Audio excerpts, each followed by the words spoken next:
ए जी आवेला रे बाजेला सीटी। ए जी आवेला रे बाजेला सीटी।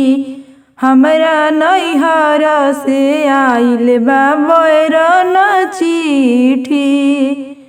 हमरा नैहर से आइल बा बैरन चिट्ठी। ए जी आवेला रे मारेला सीटी। ए जी आवेला रे मारेला सीटी। हमरा नैहर से आइल बा बैरन चिट्ठी। ए जी आलू हो आलू आलू के चोखा। ए जी आलू हो आलू आलू के चोखा। तो चोखा खाई के बलमुआ करेला धोखा।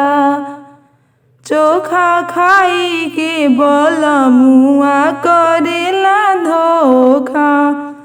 ए जी आवेला रे मारेला सीटी। ए जी आवेला रे मारेला सीटी। हमरा नैहर से आइल बा बैरन चिट्ठी। हमरा नैहर से आइल बा बैरन चिट्ठी। ए जी सातु सातु के लिट्टी। ए जी सातु सातु के लिट्टी।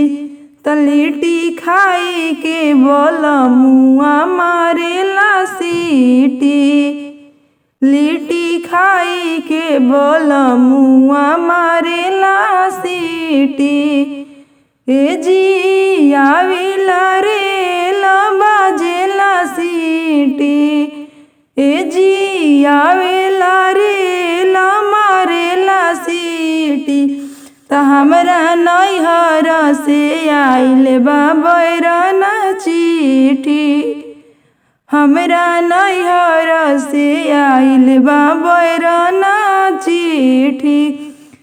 ए जी बेसन के बुनिया।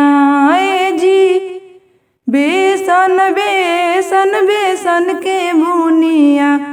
तो बुनिया खाई के बलमुआ घूमेला दुनिया। बुनिया खाई के बलमुआ घूमेला दुनिया।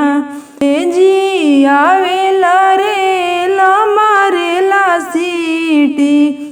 हमरा नैहर से आइल बा बैरन चिट्ठी। हमरा नैहर से आइल बा बैरन चिट्ठी।